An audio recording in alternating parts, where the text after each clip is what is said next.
जय श्री राम साथीहरू। हेर्नु, काठमाडौँमा आज मलाई साग पनि आएछ। आज होइन, हिजै आयो।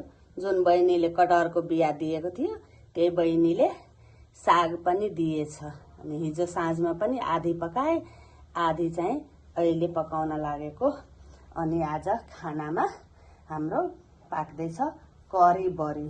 यो बरी हो, दाल र मुङ र मसुरीको दाललाई पिसेर त्यसमा प्याज खुर्सानी नुन बेसार सबै हालेर मिसाएको छु।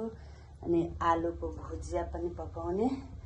अब तपाईहरुलाई म हेराउँदैछु करी बरी पकाएर। हेर्नु साथीहरु, तेल तातिसक्यो। अब यसमा म बरी हाल्दैछु। अब त मान्छे नै छैन, बच्चाहरु हुन्थ्यो भने खान्थ्यो बरी। आज हेर्नु न, थोरै बनाउँदैछु खानाको लागि। हेर्नु साथीहरु, अब म यसलाई पल्टाउँदैछु।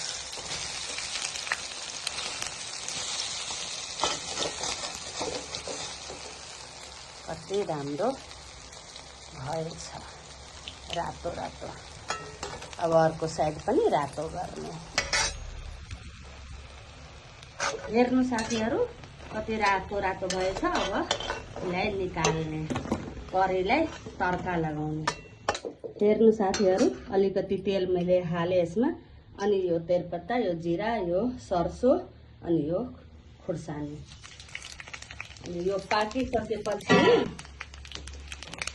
यहाँ छ यो। अब यो पाकिसक्यो। अब यहाँ हरियो खुर्सानी र प्याज छ। आज प्याज वाला बरी पनि छ, प्याज हालेर करी पनि छ। अब फोरन पाकिसक्यो। अब यसमा करी झान्दैछु। हेर्नु साथीहरु, करीमा दही छ, अनि अलिकति पिसेको यो दालको पनि बेसन राखिदिएको थिएँ, बेसार छ। अब नुन चाहिँ एक उबाल आएपछि हाल्छु। अब करी उम्लिसकेको छ। अब यति बेला चाहिँ नुन हाल्दैछु। अब नुन हालिसकेपछि नि अब बरी पनि यसमा हाल्दिने। अब मेरो करी बरी तयार भयो।